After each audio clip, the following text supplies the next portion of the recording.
yang terakhir, langkah terakhir adalah setelah membuat peta, kemudian, oh ya, kita belum ke pembahasan, tapi nanti kita kembali ke sana bisa. Yang satu lagi, tahap penelitian dialek itu adalah dialektometri. Jadi saya itu kadang waktu belajar pertama tuh keren ya, bahwa meneliti bahasa itu bisa dengan kuantitatif, jadi dengan persentase. Jadi ada rumus untuk menghitung berapa persentase antara daerah satu dan daerah lainnya. Jadi tadi kita punya 9 daerah, nanti itu kita bandingkan semua. 1 dengan 2, 1 dengan 3, terus 2 dengan 3 itu kita hitung satu-satu untuk melihat antar daerah itu seperti apa persentase. Nah, di sini ada rumus S kali 100 per N. S itu jumlah beda dengan titik pengamatan lain. N itu jumlah peta yang dibandingkan, dan D jarak kosakata dalam persen. Jadi kalau jumlah beda dengan titik pengamatan lain itu kita akan menghitung semua data kita. Apakah daerah 1 dan 2 itu kosakatanya sama? Kalau dia sama, tidak kita hitung. Kalau dia berbeda, baru kita hitung 1. Jadi kalau ada 100 peta, itu akan kita lihat daerah 1 dan 2, terus kita konsentrasi di daerah 1 dan 2, itu kosakata yang kita dapat itu berbeda atau sama. Kalau berbeda itu kita hitung 1, kalau tidak, kalau sama itu tidak kita hitung. Jadi kemungkinan kalau data kita 100, kemungkinan bisa kita dapat 100 karena semuanya berbeda, tapi mungkin jarang ya yang berbeda. Bisa saja. Atau kemudian bisa mungkin hanya 70 kata yang berbeda. Nah, kemudian dari 70 ini kita kasihkan 100, kemudian kita bagi di bawahnya jumlah petanya. Kalau memang jumlah peta kita 100, maka kita akan bagi 100. Itu, dan hasilnya, mungkin bisa dilanjut, Pak. Nah, dan hasilnya seperti ini. Jadi ini prosesase yang dibuat Twitter. Kalau nanti hasil perhitungan itu dia di bawah 20%, itu dianggap itu tidak ada perbedaan antara daerah satu dan lainnya. Kalau itu di antara 21 sampai 30%, nah itu dianggap perbedaannya hanya perbedaan bicara. Dan selanjutnya seperti itu. Nah, untuk mendapatkan perbedaan dialek, dia hasil perhitungannya itu sekitar 51 sampai 80%. Nah, kalau di atas itu perbedaannya, di atas 80%, maka dianggap sebagai bahasa yang berbeda. Dan mungkin yang terakhir, Pak, di halaman terakhir. Nah, ini yang dibuat oleh Ibu Multamia.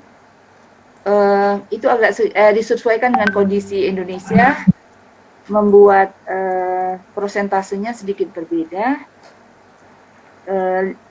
Untuk perbedaan yang dianggap perbedaan dialek itu berkisar antara 51 sampai 69%. Jadi ini dengan perhitungan-perhitungan tertentu, kemudian membuat perbedaannya, prosentasenya sedikit berbeda, disesuaikan dengan situasi kebahasaan ini.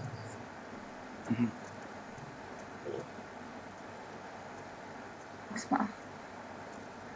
Baik, mungkin satu sedikit lagi Pak, bisa kembali sebelum peta-peta tadi Pak. Sebelum peta Bu ya, ini ya. Ya sebelum, ya ini ya.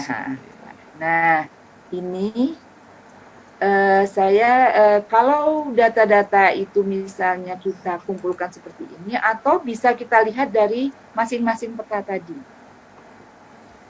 Nah, di sini saya menggunakan kata serabi dan mento. Ini semua nama makanan hasil penelitian kami kemarin dengan mahasiswa S2.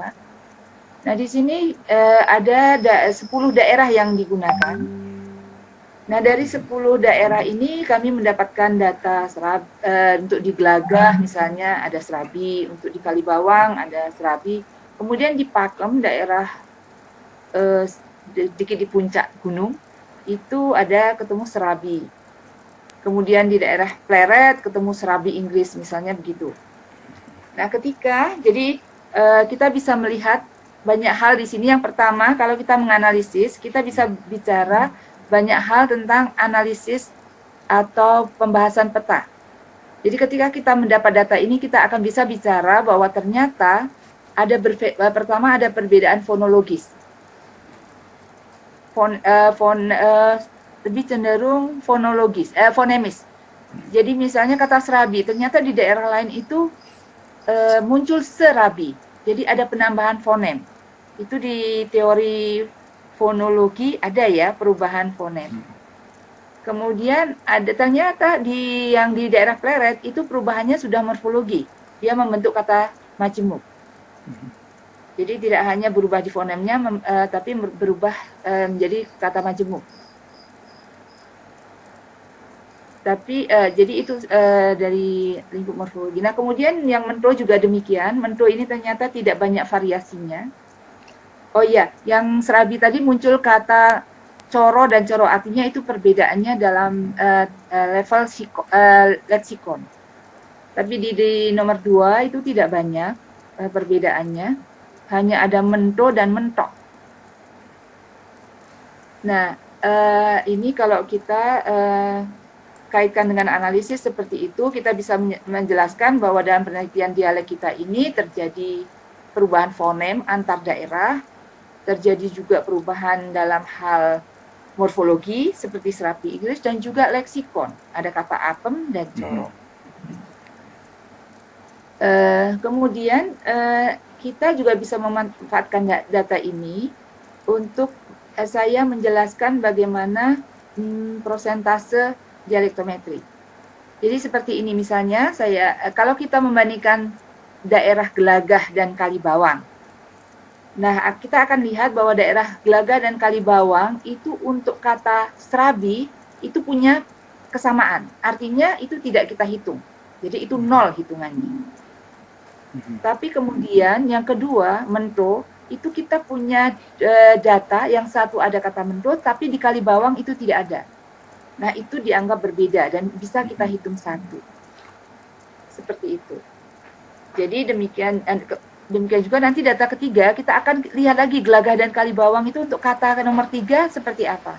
Nah, itu kita hitung, kalau dia punya kesamaan tidak kita hitung, kalau dia punya perbedaan kita hitung sebagai satu. Nah, itu yang kita jumlah sebagai S. Jadi jumlah perbedaannya ada berapa di daerah Gelagah dan Kalibawang. Saya kira begitu, mungkin terlalu panjang ya Pak, harusnya cuma 45 menit ya Pak. Ini malah enak Bu, kita semakin paham jadinya. Iya. Ya, terima kasih banyak ini dapat bonus Bu. Alhamdulillah sekali kalau ada manfaatnya. Tapi ya itu memang ini butuh 1 semester ya Pak. Kalau mungkin ini tidak terlalu jelas ya bisa dimaklumi Pak. Saya memberi gambaran saja bagaimana langkah penelitian dialek untuk yang dialek geografi dialek ini sampai seperti itu. Iya, bagi kami ini sangat baru sih Bu. Bagi saya yang kurang concern dengan persoalan ini, bagi saya sangat baru. Entah bagi mahasiswa saya ya. Silakan yang mau bertanya. Iya, silakan. Bu Daru masih di sini. Ada siapa Ada tahu? Ibu Ningrum. ada orang Jepang datang. Baik, ada yang mau bertanya?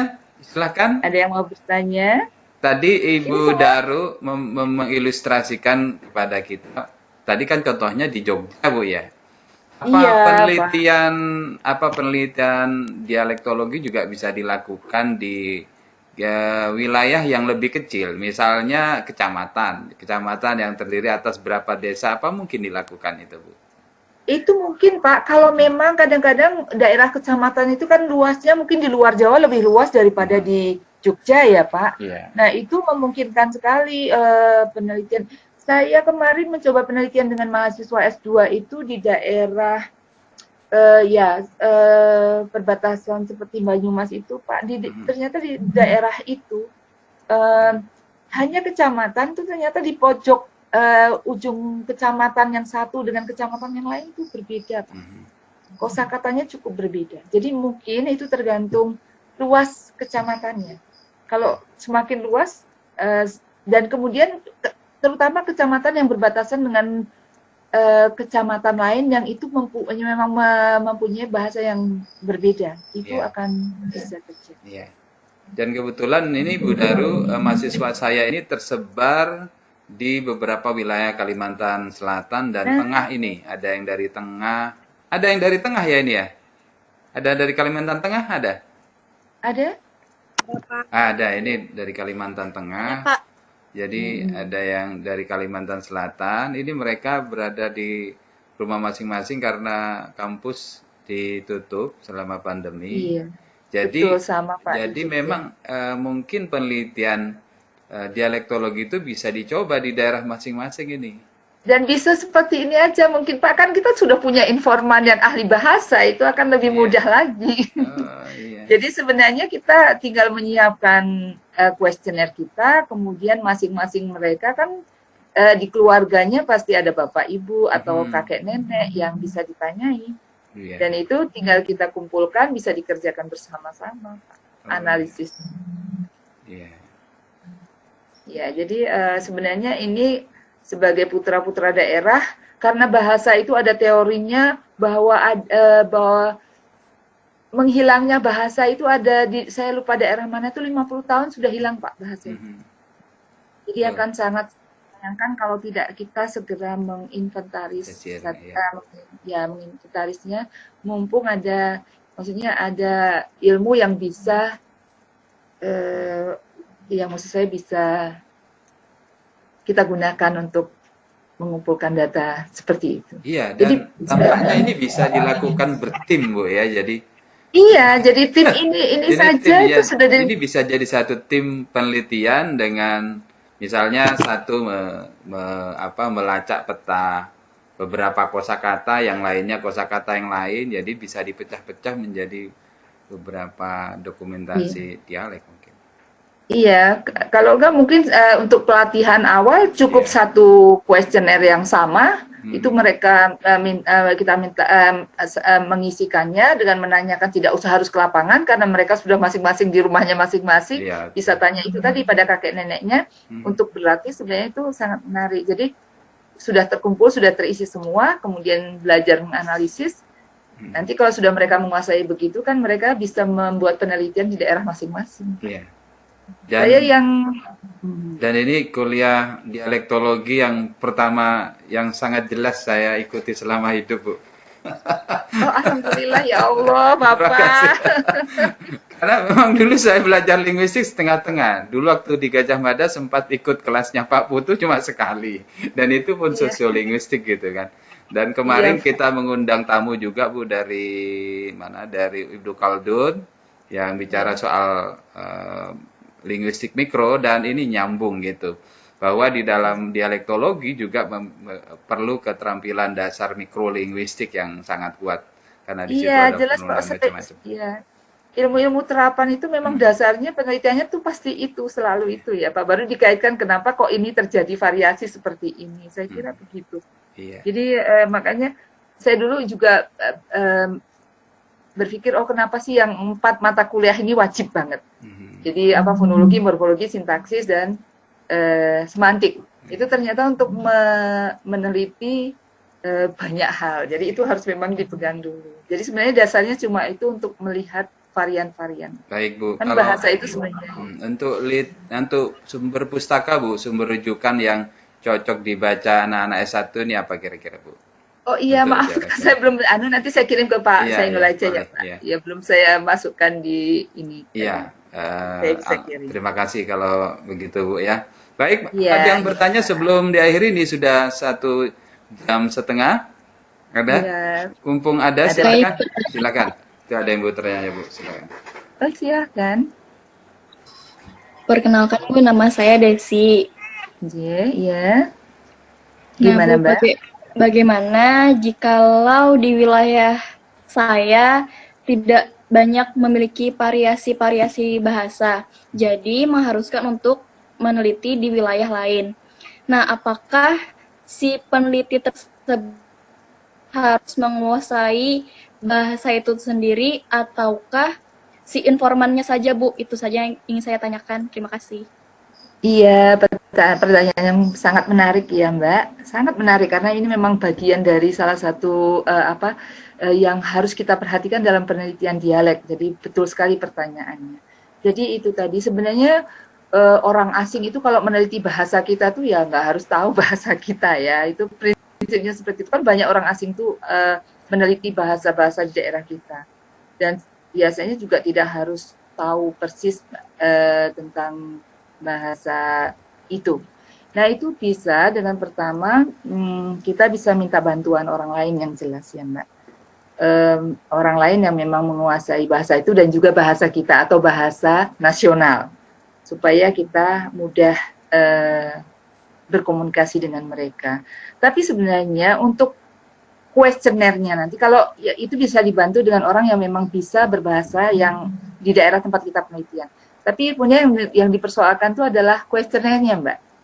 Kuesionernya apakah kita akan memakai bahasa baku daerah tersebut ataukah pakai bahasa Indonesia, itu juga sebenarnya sedikit jadi problem dalam penelitian. Nanti kenapa? Karena kalau kita pakai bahasa Indonesia sebagai bahasa nasional kita, itu mereka kadang-kadang minder karena mungkin penguasaan bahasa Indonesia mereka tidak, dari jawaban mereka nanti biasanya oh enggak ada di sini gitu. Jadi itu problem sebenarnya juga. Tapi kalau kita pakai bahasa mereka, ini loh misalnya tadi ulun, ada kata ulun ya. Saya tapi sopan ulun. Ya. Ya, jadi misalnya kita pengen tahu kata saya, tapi mereka tidak bisa bahasa Indonesia dengan kata saya, mereka tidak tahu. Terpaksa kita menggunakan kata ulun. Ketika kita menggunakan ulun, nanti jawabannya begini. Iya, ini di situ itu begitu, ulun betul begitu gitu loh. Jadi kadang-kadang kita ragu dengan data itu. Jadi memang resiko penelitian dialek itu seperti itu dan kita harus belajar untuk mengatasi hal-hal seperti itu. Jadi memang bagus pertanyaannya. Bisa kalau memang kita kesulitan, bisa kita minta bantuan dalam wawancara, bisa dibantu oleh orang lain. Tapi yang juga harus dipikirkan tentang bahasa itu tadi untuk daftar pertanyaannya, apakah kita akan pakai bahasa Indonesia atau pakai bahasa baku daerah sana. Baik Bu, selanjutnya ada pertanyaan dari Nur Rahmadania. Nur Rahmadania. Apakah penelitian dialek dapat menggunakan data berupa buku cerita rakyat yang menggunakan bahasa daerah, Bu? Iya, itu tadi belum saya masukkan juga ya. Biasanya sumber penelitian dialek itu datanya bisa dari buku-buku seperti itu. Jadi buku-buku cerita rakyat bisa kita gunakan kalau memang itu terdokumentasi dengan baik. Itu kalau kita kesulitan ke lapangan bisa digunakan. Oke. Bagus pertanyaan. Oke, sudah dijawab. Ada pertanyaan lain? Kalau tidak ada, saya ingin menyampaikan pesan dari Mas Zaki atau Pak Zaki ya, asistennya Bu Daru. Di layar itu ada form yang harus diisi oleh peserta, ya. Itu sekaligus presensi kuliah ya. Tolong diisi kuesionernya.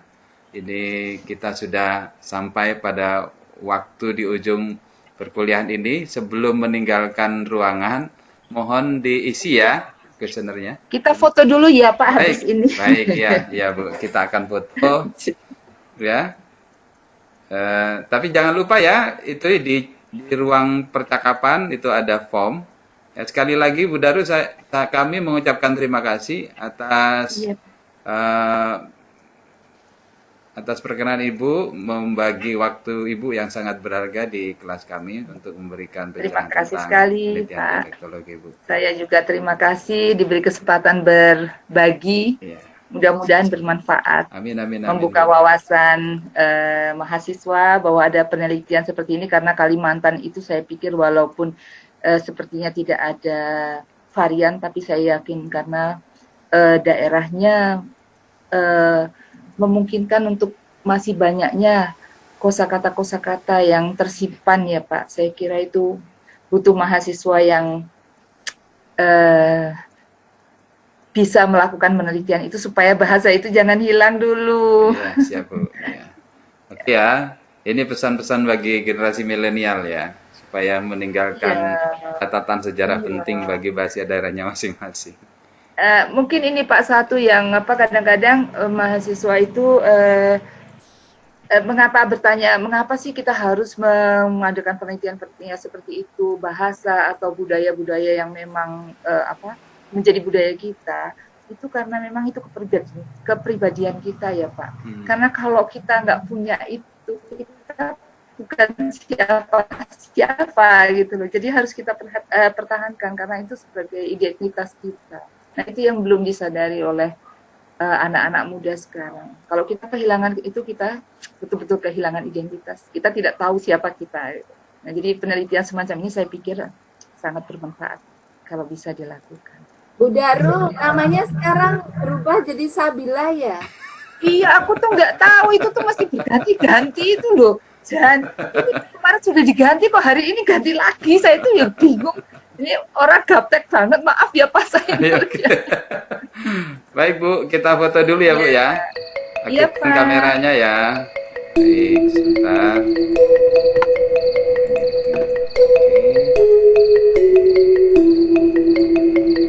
Siap, 1, 2, 3. Sekali lagi ya.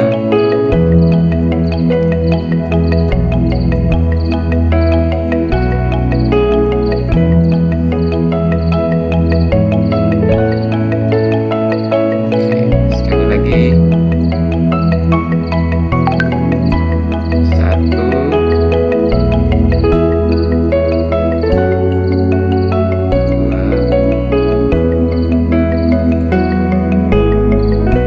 3.